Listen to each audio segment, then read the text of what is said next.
Jim Trotter, this dude talking about vibrations for the offense. Tom Brady talking about vibrations.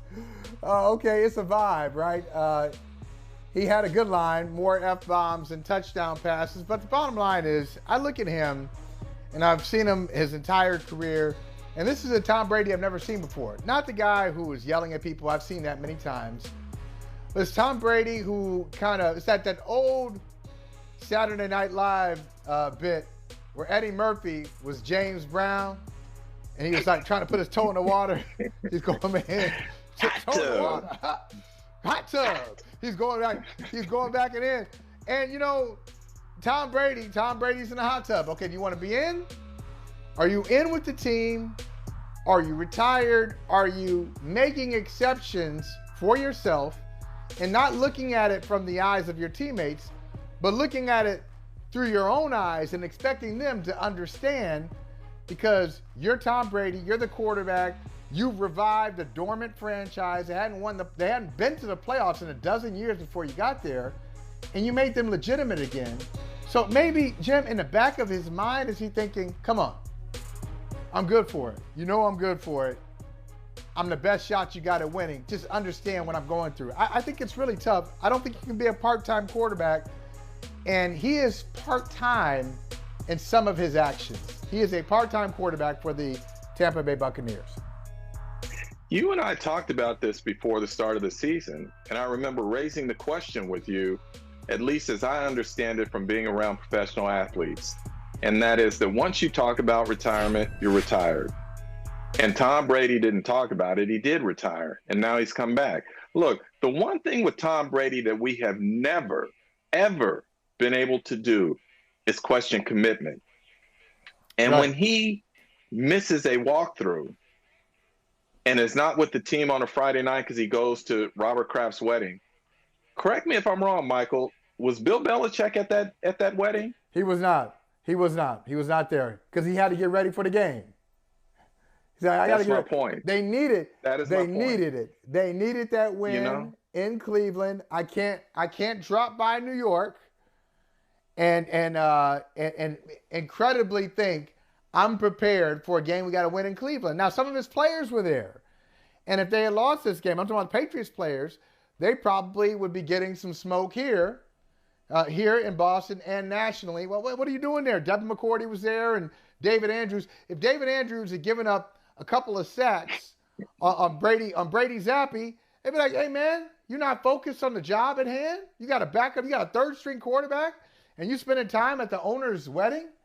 Matthew Slater, Devin McCourty, they got away with it. They won. If Tom Brady had thrown 5 touchdown passes in Pittsburgh, we'd be celebrating him. Right. Fact is, he didn't. And this is not the first time, as you pointed out, this is not the first time that he has stepped away and made an exception for himself. I don't know if the team is doing it. I heard, but let me ask you this before I get ahead of myself. Do you believe Todd Bowles when Bowles says he doesn't get special treatment? No. I have a hard time believing that. I don't believe it either. No, I don't believe that. Look, you've been around professional sports long enough. Those who are the greats of the greats typically will get preferential treatment in terms of how they're treated. The thing, I wrote this down as Tom was talking, and when he's talking about his job, he said it is to motivate and is to get to a higher level. And look, I don't think Tom Brady needs to be at a walkthrough for Tom Brady to be at a higher level. But I do think his teammates need him there for them to get to a higher level and for him to show that he truly is all in with them. I mean, when you leave for 11 days in training camp and now you're in a tough stretch. See, that's the one that blows my mind. Yeah, that's the one that still blows my mind. 11 days in training camp. Are you kidding? Yeah. And you weren't holding out, and it wasn't a holdout. Yeah, this is not the Tom Brady we know. And so, look, when things get tough, you need all your guys. You close that circle, right?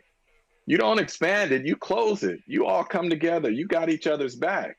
And I'm not in any way saying that Tom Brady doesn't have his teammates back, but I'm saying they need him there, right? And for him not to be, and then to act the way that he acted on the sideline. And if I tried to read lips and listen as best I could to what he was saying.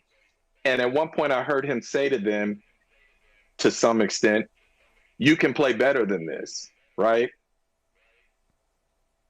It's like, can they? Probably. But Tom, is that really the time, in my opinion, when you haven't been there with them? It just doesn't And sit well with me. And it's hard for me to say this about Tom Brady again, yeah, I because know. he doesn't need a walkthrough. He's the best leader, Jim. He's the best leader that I've seen up close. Because all he's done his whole career is sacrifice. Is incredible.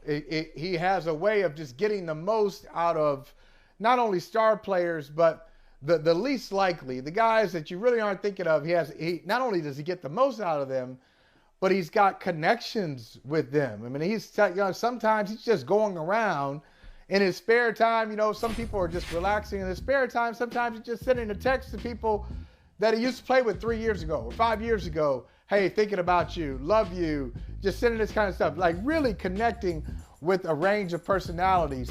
But this is different for him. And he's probably learning. I wish that, there's a little more vulnerability on his podcast where he could just say, I'm not talking about his personal life, because obviously something's going on there. I'm talking about, this is different for Brady to play the 2021 season, retire for 40 days, come back from that 40-day retirement, have the 11-day break from training camp, come back, take some days off, miss a walkthrough. This is new territory for him. So he's an old player trying to do something that he's never done before in his decorated career. And if he talked about it, I think it would be instructive. I think it'd be instructive for us, but I think it'd be instructive for his teammates. Hey, thanks for watching Brother from Another on YouTube. Make sure you hit subscribe before you leave, and be sure to watch us 3 to 5 p.m. Eastern Time on Peacock. Appreciate you.